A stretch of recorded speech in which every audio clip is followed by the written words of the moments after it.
नमस्कार दोस्तों, स्वागत है आप सभी का आपके अपने YouTube चैनल में। दोस्तों 2 दिन के ब्रेक के बाद फिर से आपके 29 अगस्त से आज ग्रुप डी के एग्ज़ाम स्टार्ट हो चुके हैं। आज 29 अगस्त को फर्स्ट शिफ्ट में जो आपका एग्ज़ाम हुआ है उसमें पूछे गए सभी जीके, साइंस, करंट अफेयर के 100% ऑथेंटिक और रियल क्वेश्चन लेकर आए हैं इस वीडियो में। तो इस बात पे वीडियो को लाइक के साथ कंटिन्यू कीजिएगा। इस वीडियो का लाइक का जो टारगेट है वो 1 के लाइक का रखते हैं और अपने सभी क्वेश्चन रियल एनालिसिस करेंगे, इसलिए पूरा वीडियो ध्यान से जरूर देखिएगा। फर्स्ट क्वेश्चन से स्टार्ट करते हैं। फर्स्ट क्वेश्चन आपसे एक पूछा गया था, ये वाला क्वेश्चन तीसरी बार इस एग्जाम में रिपीट हुआ है अभी तक। भारत के संविधान में मौलिक कर्तव्य किस संविधान संशोधन के द्वारा जोड़ा गया है? तो दोस्तों इसका आंसर हो जाएगा 42वां संविधान संशोधन अधिनियम 1976 के द्वारा जो है ना नागरिकों के मौलिक कर्तव्यों को संविधान में जोड़ा गया है। तो यहाँ पे राइट आंसर था 42वां संविधान संशोधन अधिनियम 1976। एक आपसे पहले पूछा था किस समिति की अनुशंसा पर जोड़ा था, तो स्वर्ण सिंह समिति की अनुशंसा पर इसे जोड़ा गया था, सरदार स्वर्ण सिंह समिति की स्थापना करके।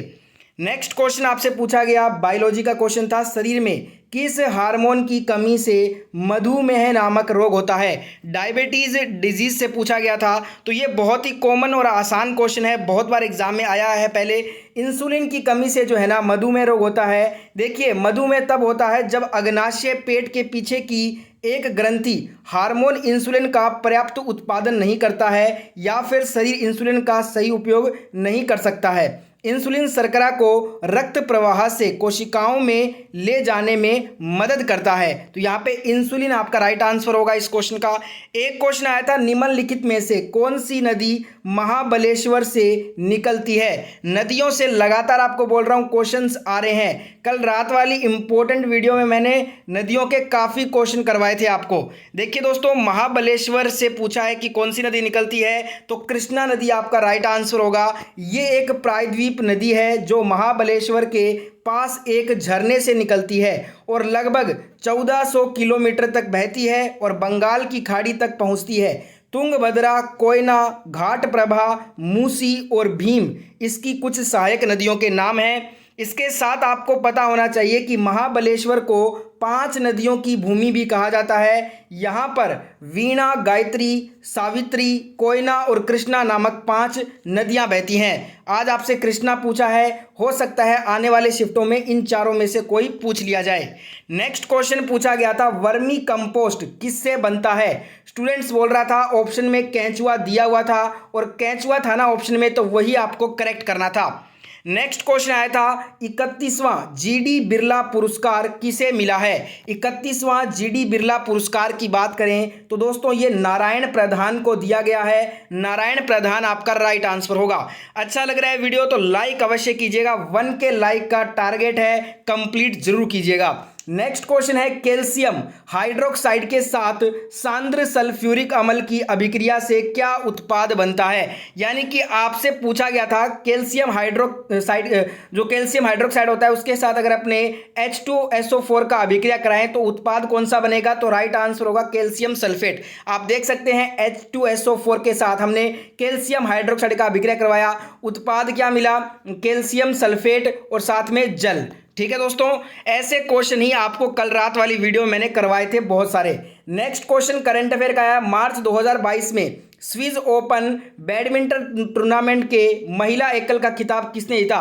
अभी जो हाल ही में टीसीएस ने एमटीएस का एग्जाम करवाया था उसमें यह क्वेश्चन 3 बार रिपीट हुआ था और यहाँ पे आपका राइट आंसर होगा पीवी सिंधु ने मार्च 2022 में स्विस ओपन बैडमिंटन टूर्नामेंट के महिला एकल का खिताब जीता है। नेक्स्ट क्वेश्चन आपसे पूछा था और शास्त्रीय भाषा वो टॉपिक बन गया है ग्रुप डी में जिससे हर शिफ्ट में एक क्वेश्चन आ रहा है। आज भी पूछा है कि तमिल को शास्त्रीय भाषा का दर्जा कब प्राप्त हुआ? तो इसका आंसर होगा वर्ष 2004 में। एक स्टूडेंट बोल रहा था कि ये वाला आया था कि वर्ष 2005 में किसे शास्त्रीय भाषा का दर्जा दिया गया? तो अगर 2005 का पूछा है ना आपसे तो संस्कृत हो जाएगा, अगर 2004 का पूछा है तो तमिल हो जाएगा। बताइएगा कौन सा वाला आया था? टोटल भारत में कुल 6 शास्त्रीय भाषाएं हैं। सबसे पहले 2004 में तमिल और सबसे आखिरी कौन सी है? 2014 में ओडिया। इनसे हर शिफ्ट में एक क्वेश्चन आ रहा है, इनको रट कर जाइए एग्जाम से पहले। नेक्स्ट क्वेश्चन पूछा था, नमक सत्याग्रह को किस नाम से जाना जाता है? अन्य एक नाम इसका पूछा था, या तो आपको दांडी मार्च ऑप्शन में दिया होगा, या फिर सविनय अवज्ञा आंदोलन के नाम से भी नमक सत्याग्रह को जाना जाता है। बताइएगा स्टूडेंट्स कि आपको दांडी मार्च दिया था ऑप्शन में या सविनय अवज्ञा दिया था। और यहाँ पे ये जो आंदोलन है ना, वो महात्मा गांधी जी ने लीड किया था मार्च अप्रैल 1930 में। नेक्स्ट एक क्वेश्चन आया था, भेल की स्थापना आपसे पूछा है। इससे पहले सेबी का भी पूछा हुआ था, और आपका जो इंडियन ऑयल कॉरपोरेशन है उसका भी पूछा था। तो ये सभी जो मुख्य है ना, इनकी आप स्थापना रट कर जाओ। एक क्वेश्चन आ रहा है यहाँ से, भारत हैवी इलेक्ट्रिकल्स लिमिटेड की स्थापना 13 नवंबर 1964 को हुई थी। इसका हेडक्वार्टर नई दिल्ली में है। सीएमडी कौन है वर्तमान में? नलिन सिंघल इसके सीएमडी हैं। नेक्स्ट क्वेश्चन आया था, पंचमढ़ी बायोस्फीयर रिजर्व किस राज्य में है? इस पंचमढ़ी बायोस्फीयर रिजर्व से 26 तारीख को भी क्वेश्चन आया था, जिसमें एक इसमें जानवर का नाम दिया गया था। और आज आपसे सीधा डायरेक्ट पूछ लिया। मैंने कुछ दिन आपको कहा भी था कि ये मध्य प्रदेश में है, ये आगे पूछा जा सकता है, और आज फर्स्ट शिफ्ट में ये पूछा भी गया है। और एक और दोस्तों, अचनकमार अमरकंटक जो बायोस्फीयर है ना, ये भी आपका मध्य प्रदेश व छत्तीसगढ़ में है। ये आने वाले शिफ्ट में आ सकता है।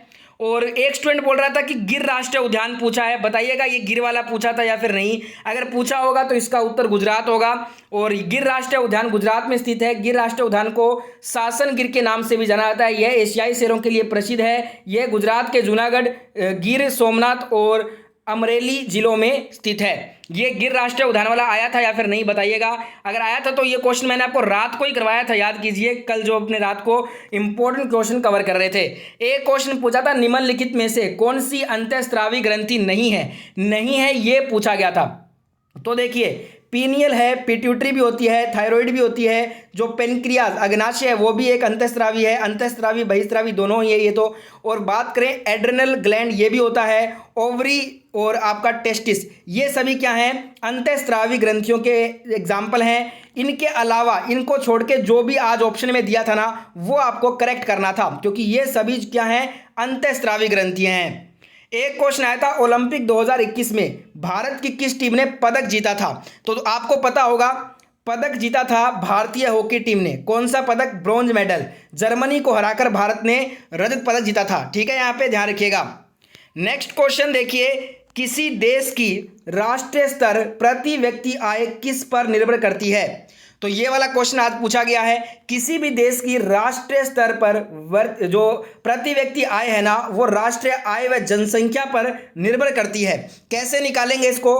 Per capita income for a nation is calculated by dividing the countries national income by its population. Divide करेंगे कंट्री की नेशनल इनकम को किसके साथ? पॉपुलेशन के साथ। यही इसका राइट आंसर हो जाएगा। एक क्वेश्चन आया था न्यूलैंड के अष्टक नियम से। हर शिफ्ट में न्यूलैंड के अष्टक नियम से एक क्वेश्चन आया है अभी तक। न्यूलैंड का अष्टक नियम किस तत्व तक लागू होता है? आज ये आपसे पूछा था, तो इसका आंसर सुन लीजिए पहले। कैल्शियम इसका राइट आंसर होगा। कमियां क्या हैं? यह नियम केवल कैल्शियम तक ही लागू है, इसमें नए तत्वों के लिए कोई भी स्थान नहीं था। नेक्स्ट क्वेश्चन आया था, जो आपका रजा पर्व है, ये किस राज्य में मनाया जाने वाला त्योहार है? कल आपको तीनों वीडियो करवाई थी ना मैंने, उसमें कम से कम 8 से 10 क्वेश्चन करवाए थे पर्व के, और बोला था हर शिफ्ट में पर्व का एक क्वेश्चन आ रहा है। आज भी पूछा है रजा पर्व। ये ओडिशा का फेमस त्योहार है। इसके अलावा ओडिशा के कौन कौन से और त्योहार हैं? पाना संक्रांति है, नववर्ष में मनाया जाता है। बाली जात्रा है, जगन्नाथ रथ उत्सव है, नवकलेश्वर उत्सव है, नुआखाई है, रजा है। ये सभी उड़ीसा के प्रमुख त्योहार हैं। अगला क्वेश्चन आया था, हाइड्रोजन निम्नलिखित में से किस किस से अभिक्रियाशील होगा? ऑप्शंस दिए थे, कॉपर, सिल्वर, गोल्ड या फिर लेड। तो यहाँ पे इन 4 ऑप्शन में राइट आंसर हो जाएगा लेड। और यहाँ पे आपको बता दूं, अभिक्रियाशील तत्व कर्मों से अगर देखें तो सबसे पहले पोटेशियम, फिर सोडियम, फिर कैल्शियम, मैग्नीशियम, एल्यूमिनियम, इसके बाद आएगा जिंक, लेड, हाइड्रोजन, कॉपर, पारा, सिल्वर, सोना। इस प्रकार से आपका ये जो है अभिक्रियाशील तत्व क्रमांक होता है। नेक्स्ट एक क्वेश्चन आया था, शुतुरमुर्ग के अंडे का आकार कितना होता है? तो इसका उत्तर होगा 150 मिलीमीटर लंबा और 125 मिलीमीटर चौड़ा, ये इसका आकार होता है।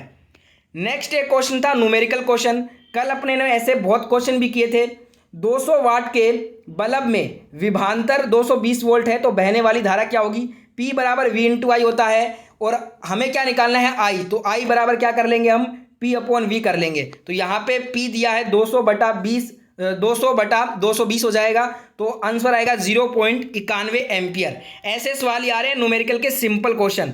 एक क्वेश्चन पूछा है धावन सोडा, वॉशिंग सोडा का उपयोग किस में किया जाता है। अब ऑप्शंस तो मेरे पास नहीं है, पर किस किस में उपयोग करते हैं वो देख लेते हैं। कपड़े धोने जैसे घरेलू उद्देश्यों के लिए वॉशिंग सोडा का उपयोग सफाई एजेंट के रूप में किया जाता है। वास्तव में सोडियम कार्बोनेट के कई शोषक साबुन पाउडर का एक घटक भी इसका उपयोग पानी की स्थायी कठोरता को हटाने के लिए भी किया जाता है। यह कांच, साबुन और कागज के निर्माण में भी प्रयोग में लाया जाता है। अब आपको देखना है कि इनमें से कौन सा ऑप्शन में दिया गया था। 4 ऑप्शन अगर आपको इस क्वेश्चन के याद हैं तो कमेंट कर देना। नेक्स्ट क्वेश्चन आया था बेंजीन के अणु में सिग्मा व पाई बॉन्ड कितने होते हैं। तो देखिए दोस्तों, आपको बता दूं बेंजीन का जो अणु होता है उसमें सिग्मा की संख्या 12 होती है और पाई बॉन्ड की संख्या 3 होती है। तो 12 सिग्मा हो जाएगा और पाई हो जाएगा आपका 3। अगला एक क्वेश्चन आया था द्विविस्थापन अभिक्रिया की जो है ना आपसे परिभाषा पता नहीं, या फिर उसका जो है आपसे एग्जाम्पल पूछा गया होगा शायद। द्विविस्थापन अभिक्रिया की परिभाषा और उदाहरण दोनों ही आपको बता देता हूँ। एक क्वेश्चन आया था इससे आज। द्विविस्थापन अभिक्रिया वैसी अभिक्रियाएं जिनमें अभिकारकों के बीच आयनों का आदान प्रदान होता है उन्हें हम द्विविस्थापन अभिक्रिया कहते हैं। अगर उदाहरण के साथ समझे तो देखिए यहाँ पे क्या हो रहा है, ये आपका एक द्विविस्थापन अभिक्रिया का उदाहरण है। इसमें आप देख सकते हो कि उपरोक्त अभिक्रिया में क्लोरीन तथा सल्फेट आयनों का क्या हो रहा है, आदान और प्रदान हो रहा है। इसलिए यह क्या है, एक द्विविस्थापन अभिक्रिया का उदाहरण है। आज आपको शायद उदाहरण से पूछा गया था कि कौन सी इनमें से आपका डिस्प्लेसमेंट अभिक्रिया है। एक आया था पौधों में कोशिका विभाजन का कार्य कौन करता है, तो ऑप्शन में अगर साइटोकाइन दिया होगा तो ये आपका करेक्ट हो जाएगा। एक आया था रेपो रेट के बारे में कौन सा कथन सही है, ये दिया गया था। तो रेपो रेट के बारे में कथन सही पूछा था, तो कथन तो हमारे पास है नहीं। अगर किसी को याद है तो कमेंट कर देना। इसके क्या कहते हैं वो देख लेते हैं। जो रेपो रेट होता है ना, वह दर है जिस पर किसी देश का केंद्रीय बैंक, भारत के मामले में बात करें तो आपका रिजर्व बैंक हो जाएगा, ये जो है धन की किसी भी कमी की स्थिति में वाणिज्यिक बैंकों को पैसा उधार देता है। रेपो रेट का उपयोग मौद्रिक अधिकारियों द्वारा मुद्रास्फीति को नियंत्रित करने के लिए किया जाता है, जिसे हम रेपो रेट कहते हैं। इससे संबंधित कोई सही कथन दिया था, अगर याद है तो कमेंट करना। एक आया था नीति आयोग का पदेन अध्यक्ष कौन होता है। अब देखिए क्वेश्चन ये नहीं था, क्वेश्चन कुछ अलग था कि नीति आयोग में जो पेंशन दिया जाता है उससे संबंधित कुछ क्वेश्चन था। एग्जैक्ट क्वेश्चन क्या था कमेंट कीजिएगा याद है तो। अगर अध्यक्ष की बात करें तो भारत के प्रधानमंत्री इसके अध्यक्ष होते हैं। उपाध्यक्ष कौन है, अभी सुमन बेरी हैं। सीईओ कौन है, परमेश्वरन अय्यर हैं। ठीक है दोस्तों, एक क्वेश्चन आया था कि इनमें से किसका प्रतिरोध सर्वाधिक होगा। ऑप्शन थे लेड, मरकरी, एल्यूमिनियम। एक और ऑप्शन क्या था कमेंट करके जरूर बताइएगा। एक आया था हाइड्रोजन किससे अधिक अभिक्रियाशील होगा। ऑप्शन थे कॉपर, गोल्ड, सिल्वर, मरकरी। इस प्रकार से कुछ ऑप्शन थे, बताइएगा क्वेश्चन एग्जैक्ट यही था या फिर कुछ इसमें अलग आपसे पूछा गया था। एक इनमें से पंचायती राज के बारे में कौन सा कथन सत्य है। कथन वालों के ऑप्शन याद नहीं रहते स्टूडेंट्स को, इसलिए इसका ऑप्शन नहीं पता है। जिसको भी याद है ऑप्शन कमेंट कर दीजिएगा। तो लगभग सभी क्वेश्चन कंप्लीट कर लिए हैं, 35+ क्वेश्चन आपको करवाए हैं। कुछ क्वेश्चन याद हैं आपको रह गए हैं तो कमेंट जरूर कीजिएगा। और वीडियो का जो लाइक का गोल था वो 1K है, जरूर कंप्लीट करना है इसको। आपके लिए इतना मेहनत कर रहे हैं तो आपका फर्ज बनता है वीडियो को लाइक करें, शेयर करें। किसी भी क्वेश्चन में डाउट है तो कमेंट कर लीजिए, पूछ लीजिएगा। और टेलीग्राम पे इसका PDF फाइल मिलेगा, ज्वाइन कर लो, लिंक डिस्क्रिप्शन में है। मैं मिलता हूं अगली शिफ्ट के साथ, तब तक के लिए जय हिंद, जय भारत।